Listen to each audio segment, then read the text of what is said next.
हम लखनऊ की सरजमी पर हैं और यहाँ बैठे हैं ये शिक्षा में धरना प्रदर्शन करते हुए।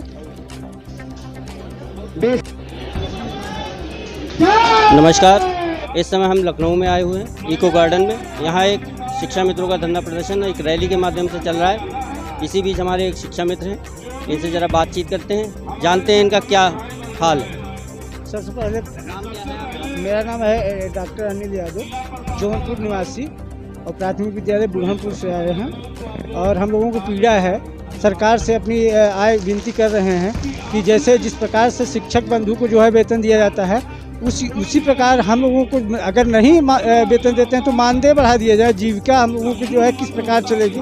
हम लोगों की उम्र जो है 50 के पार होने वाली है और हम लोग भी वही काम कर रहे हैं जो शिक्षक कर रहा है। आज हम लोग उस पौधों को जो है सींच रहे हैं जिससे हमारे इंडिया को अच्छे अच्छे क्रिकेटर बनते हैं, डॉक्टर बनते हैं, इंजीनियर बनते हैं। तो आज हम लोगों की ये स्थिति इस पड़ाव पे आ गई है तो आने वाले इंडिया के क्या होगा। इसके लिए मैं माननीय प्रधानमंत्री जी से, माननीय योगी आदित्यनाथ मुख्यमंत्री जी से निवेदन करेंगे कि हम लोगों को पीड़ा को समझें और हम लोगों को जो है मानदेय बढ़ाएं, और ताकि जो है हम लोगों के बच्चे भी फल फूल के बड़े हों और डॉक्टर इंजीनियर भी हों, देश का विकास हो, हमारे विद्यालय का विकास हो, बच्चे का जो विकास हो। क्योंकि दिल और मन दोनों लगन लगा के जब शिक्षक का कार्य किया जाता है तो बच्चों का जो आनुवंशिक रूप से जो है प्रोत्साहन मिलता है वो आगे बढ़ता चला जाता है। जिस प्रकार पौधा हम लोग सींच रहे हैं, धीरे धीरे करके बच्चों का जो है उम्र बढ़ता जा रहा है, वैसे हमारी उम्र बढ़ती जा रही है। हमारे पास भी लगभग ढेर सारी समस्याएं उत्पन्न होते चली जा रही हैं, क्योंकि कम मानदेय में हम लोगों का बहुत ज़्यादा काम होता है और उतना समय हम लोग देते हैं। सुबह उठते हैं, बैठते हैं और शाम को जो है फिर वही बैठते हैं, नित्य क्रिया सब करना है। और साथ साथ जो है बच्चों के लिए हम लोग उतना मेहनत करते हैं, क्योंकि जब विद्यालय कभी नहीं खुलता था तो शिक्षा मित्र ताला खोलता था। आज वो दिन आ गया है कि शिक्षा मित्र को एक दरकिनार के एक ग्रुप में बैठा के 8 घंटे बैठाया जा रहा है, मानदेय कम मानदेय मिल रहा है, उनका शोषण किया जा रहा है। तो बताइए कि किस तरक्की से हम लोगों का विकास होगा, कि हमारे देश का विकास कैसे होगा। और माननीय योगी जी मुख्यमंत्री हैं, ये कहते हैं सबका हित करेंगे, सबका विकास करेंगे।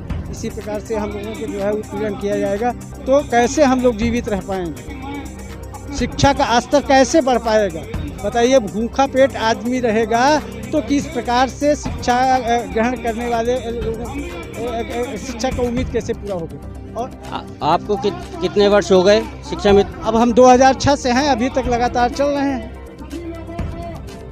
पहले 3500 रुपये मिल रहा था, फिर इसके बाद पूर्व सरकार आई थी तो समायोजित करके परमानेंट कर दिया था। अब आज वो स्थिति आई है कि 10,000 रुपये में करना पड़ता है।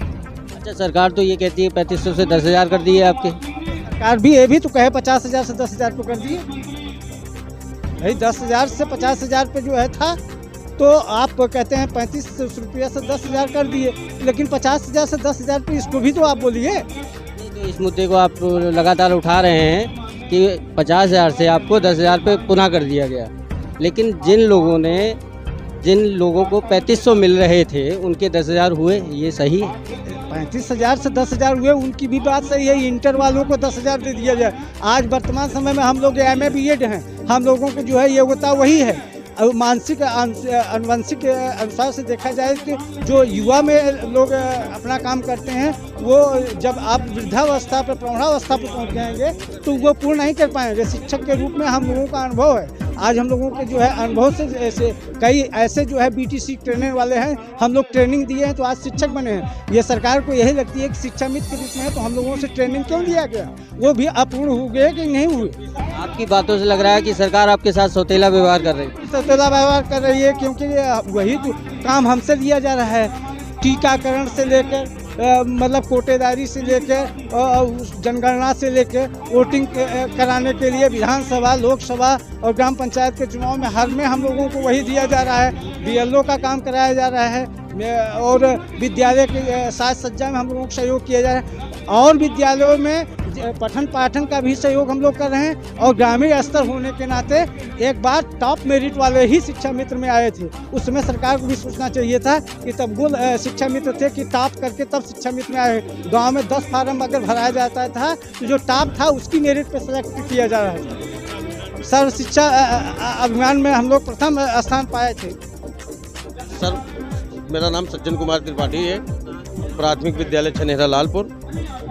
बांदा जनपद, डिस्ट्रिक्ट बांदा जी। बांदा जिले से आप आज यहाँ पे कितने शिक्षा मित्र उपस्थित हुए? लगभग 200 के लगभग संख्या है सर। 200 है वर्तमान में। ये कह रहे हैं कि जो शिक्षा की एक रीढ़ की हड्डी थी शिक्षा मित्र, नौनिहाल बच्चों का भविष्य संवारा। और क्या कहते हैं, आपने कहा थी शिक्षा मित्र तो आज भी है? जी हाँ, मैं शिक्षा मित्र हूँ, पूर्व में समायोजित था। और क्या कहते हैं, संपूर्ण शिक्षक की आहर्ताएं पूर्ण करते हुए भी हम लोगों को अयोग्य कहा जा रहा है। ये कहाँ तक सच है? 20 वर्षों के टेट पास, बीटीसी, बीएड और क्या कहते हैं AA में, इसके बावजूद क्या कहते हैं हम लोगों को अयोग्य कहा जा रहा है। ये कहाँ का न्याय संगत है?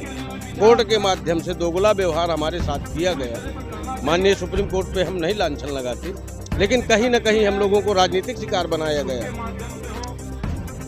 जिनके माध्यम से आज वर्तमान की स्थितियों परिस्थितियों से जो डिप्रेशन की स्थिति में आकर के 8000 हमारे शिक्षा मित्र बंधुओं ने आत्महत्या या सुसाइड आदि जैसे उसको ग्रहण किया। आज क्या कहते हैं विदीर्ण है सभी की आत्माएं। और हमारी राज्य सरकार चाह रही है कि निपुण भारत शिक्षा मिशन पूर्ण हो जाए। तो मान लीजिए हम आर्थिक तंगी से जूझते हुए निपुण भारत मिशन को कैसे पूर्ण किया जा सकता है? हमें यही पता नहीं कि हम क्या कहते हैं ये 4th ग्रेड के चपरासी हैं कि एक शिक्षक हैं। यदि शिक्षक हैं तो समान कार्य का समान वेतन देना चाहिए। जिस कार्य को एक शिक्षक पूर्ण करता है उससे अच्छा बेटर ढंग से कि राज्य सरकार की सभी आदेशों का पूर्णतः अक्षरशः और क्या कहते हैं पूरी सत्यनिष्ठा और ईमानदारी के साथ पूर्ण रूपेण कार्य को पूर्ण करने का प्रयास करते हैं, जिसकी आज हम लोगों की उपेक्षात्मक दृष्टि से देखा जा रहा है। अच्छा, आप ये बताइए, आज ये रैली के माध्यम से जो आप आए हैं, रैली के माध्यम से आप अपना मैसेज सरकार तक पहुंचा रहे हैं।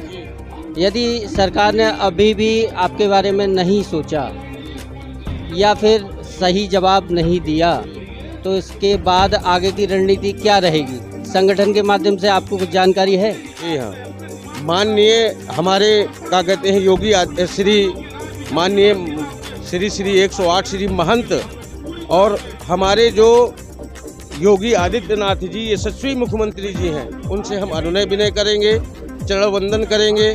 और निश्चित है कि आज नहीं तो कल वो हमारी वेदना को समझेंगे और दयालु हैं, कृपालु भी हैं और एक संत हैं। उनके अंदर एक जो दया दृष्टि है वो संपूर्ण व्यक्तियों के अंदर नहीं हो सकती।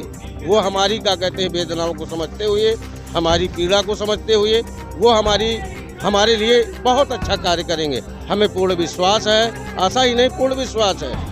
तो इसको ये समझा जाए कि शिक्षा मित्र अब आग्रह की स्थिति में आ गए। जी हाँ, हम आग्रह की स्थिति अनुनय विनय कर रहे हैं। हमारी सरकार है, हम उनसे अनुनय विनय करेंगे, चरण वंदन करेंगे। वो हमारे क्या कहते हैं श्रद्धेय हैं। विरोध टाइप का कुछ नहीं है?